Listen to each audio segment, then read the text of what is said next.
నమస్తే, welcome to దిస్టా creations. నేను మీ రాహుల్ అయ్యారు. ధర్మస్థలలో జరుగుతున్న ఈ ఆకృత్యాల గురించి మనం 4 నెలల నుంచి వింటూనే ఉన్నాం. దీని మీద శ్రీ మంజునాథ ఆలయంలో ఉండే ఆ పరమశివుడు, సర్వలోకాల్ని తన చేతిలో ఉన్న ఆ పరమశివుడు ఈ ఆకృత్యాల్ని అరికట్టడానికి పరమశివుడు ఏ విధంగా ప్రయత్నిస్తున్నాడు అంటే, దేవుడు లేడా? దేవుడు ఉన్నా కళ్ళు మూసుకొని ఉన్నాడా? పరమశివుడికి తెలియకుండా చీమైనా కుట్టదే అంటారే, అలాంటిది 500 మంది ఆడపిల్లల ఘోష ఆ శివాలయం చుట్టూ తిరుగుతూ ఉంటే పరమశివుడికి అభిషేకాలు ఎలా చేస్తున్నారు? పరమశివుడు ఏం చేస్తున్నాడు ఇవన్నీ ఆపడానికి? దీని గురించి మనతో మాట్లాడడానికి బహుముఖ ప్రజ్ఞాశాలి ఇంగు కర్ణమ్మ గారు ఉన్నారు. అమ్మ, చెప్పండి, అసలు పరమశివుడు ఏం చేస్తున్నారు? కొందరు ధన పిశాచాలు, కామ పిశాచాలు నిలువెల్ల కొవ్వుతోటి చేసినటువంటి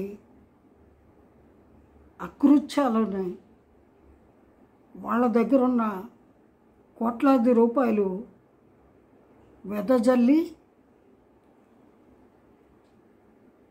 అందరినీ నోళ్ళు మూయించచ్చు అనుకుంటున్నారు. కానీ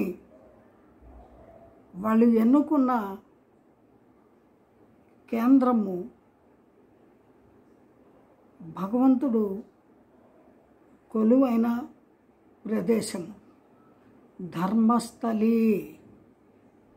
దాని ప్రాంగణంలో ఇటువంటి శ్మశానాన్ని ఒకటి ఏర్పాటు చేసి వీళ్ళు యథేచ్ఛగా వందలాది ఆడపిల్లల మాన ప్రాణాలని దోచి వాళ్ళ శరీరంలోని విలువైన అమూల్యమైన అవయవాల్ని ఇతర దేశాలకు అమ్ముకుంటూ మానవ రక్త మాంసాలని భుజిస్తున్నారు. అందుకే అటువంటి దుష్ట వ్యాపారం చేసేటువంటి వాళ్ళని మ్యానీటర్స్, నరమాంస భక్షకులు, రాక్షసుల కంటే కూడా దారుణమైన నీచాదములు అని మనము ఇక్కడ చెప్పుకోక తప్పదు. ఎంతటి పెద్ద మనుషుల్లాగా సమాజంలో చలామణి అవుతున్నా, ఎంత గొప్ప హోదాలో ఉన్నా, వాళ్ళు ఎంతటి ధనవంతులైనా వాళ్ళకున్న గుడిసేటి గుణాల వల్ల, వాళ్ళకున్న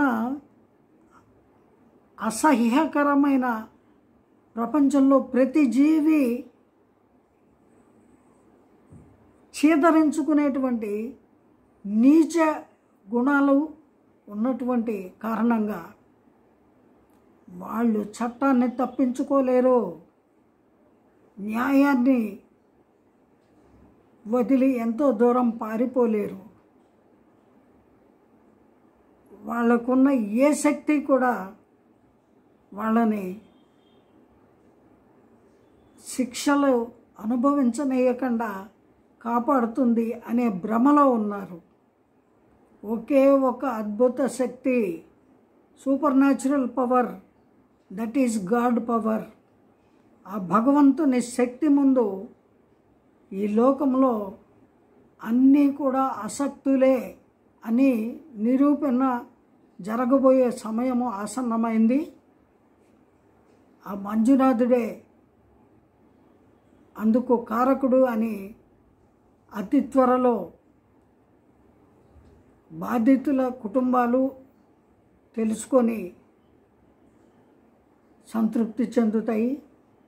అలాగే బాధించిన రాక్షసులు కూడా పరివర్తన చెందినా చెందకపోయినా శిక్షలు మాత్రం అనుభవించే సమయము దగ్గర పడింది. సౌజన్య కేసు కానీ లేదా అనన్య భట్ కేసు కానీ అక్కడ ధర్మస్థలి ప్రజానీకానికి, అలాగే కర్ణాటక ప్రజలకు, యావత్ భారతదేశ ప్రజలకు ఇప్పటి వరకు తెలిసిన అంశము. కానీ రీసెంట్ డేస్లో అక్కడ పనిచేసి బయటకు వచ్చేసినటువంటి ఒక వ్యక్తి, ఎవరైతే పారిశుద్ధ కార్మికుడు ఉన్నాడో అతను ఆ దౌర్జన్యకాండలో తన సర్వీసెస్ని వినియోగింపబడ్డాడు, తీసుకున్నారు అని అతను అభియోగం చెప్తున్నాడు. ఎలాగా? ఒక శానిటరీ వర్కర్గా మాత్రమే కాదు, అక్కడ ఉన్నటువంటి కొందరు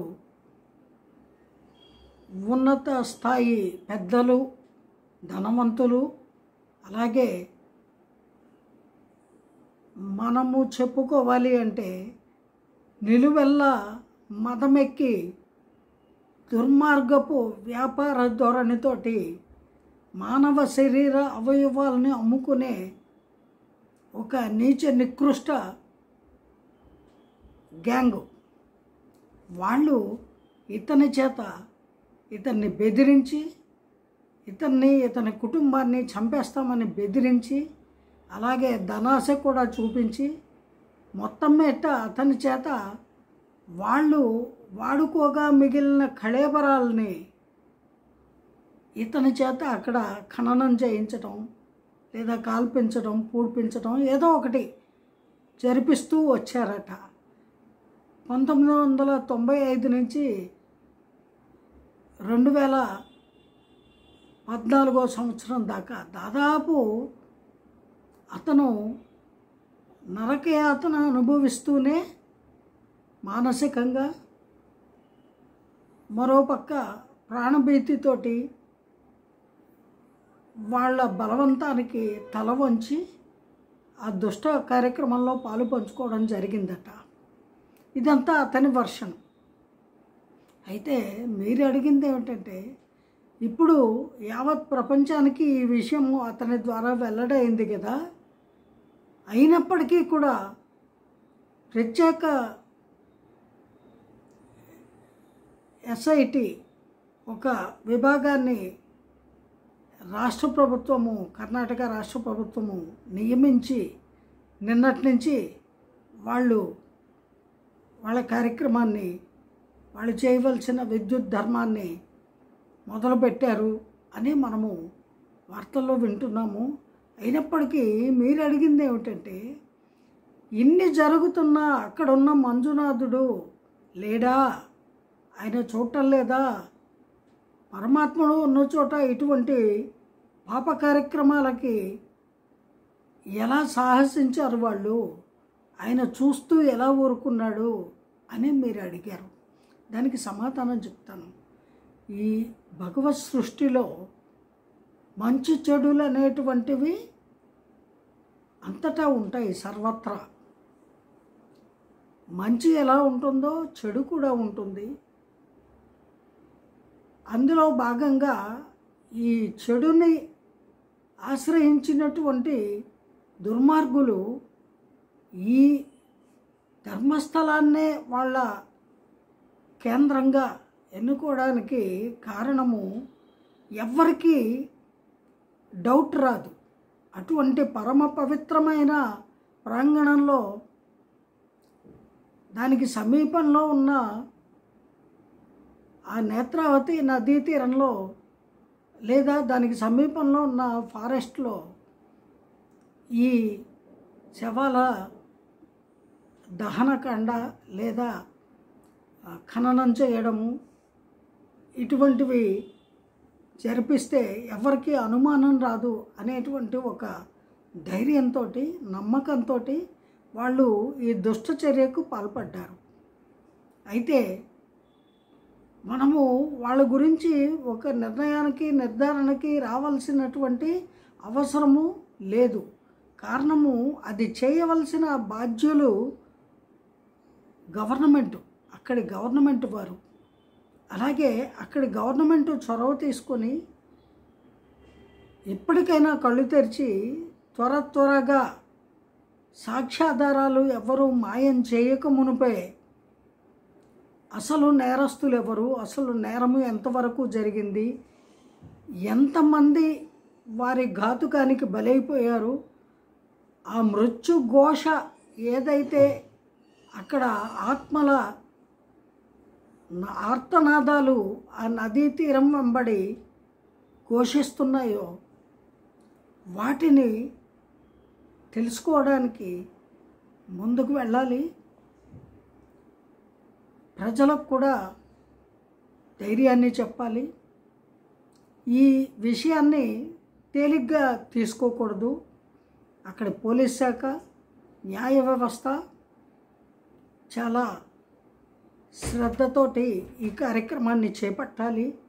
అప్పుడే తగిన సొల్యూషను లభిస్తుంది. ఇటువంటి సమస్యలు పునరావృతం కాకుండా ఉంటాయి.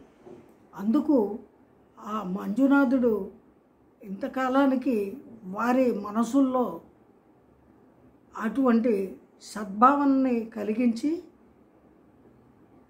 వారిని కార్యోన్ముఖులు కమ్మని ఆదేశించినట్టుగా మనం భావించాలి. అందుకు కారకుడైన ఈ స్కావెంజర్ ఎవరైతే ఉన్నాడో అతన్ని ఒక రకంగా మనం అభినందించాలి. అతనిలో ఆ మంజునాథుడే ప్రవేశించి అతనికి సద్బుద్ధిని కలిగించి అతన్ని మ్యాజిస్ట్రేట్ ముందు ప్రవేశపెట్టారు అని మనము గ్రహించాలి. భగవంతుడు ఈ భూమి మీద పాపం పెచ్చుమీరిపోయినప్పుడు ఇంకా మానవుల వల్ల, మానవుల్లో ఉత్తములైన వాళ్ళ వల్ల, ఎవరి వల్ల కూడా సాధ్యం కాదు, ఇంకా తానే నడుము బిగించి ముందుకు రావాలి అన్నంత స్థాయిలో పాపభారం పెరిగినప్పుడు, దుష్ట శక్తులు చెలరేగిపోతున్నప్పుడు పరమాత్ముడు అవతరిస్తూ ఉంటాడు ఏదో ఒక రూపంలో. అలాగా ఈ రోజున సాక్షాత్తు ఆ పరమాత్ముడే ఆ స్కావెంజర్ రూపంలో పోలీస్ స్టేషన్కి వెళ్ళి అలాగే మ్యాజిస్ట్రేట్ ముందు తన యొక్క వాంగ్మూలాన్ని అతను ఇవ్వడం జరిగింది అని మనకు తెలియవస్తుంది.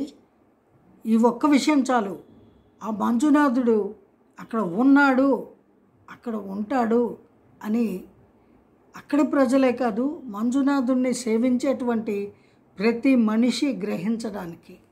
ఏమైనప్పటికీ అతి త్వరలో ఈ సమస్యకు పరిష్కారం లభించాలని ఆశిద్దాము. అలాగే ఈ నరమేధంలో బలైపోయిన మహిళలకు, వారి కుటుంబ సభ్యులకి న్యాయం జరగాలని కోరుకుందాం. జై గురుదేవ.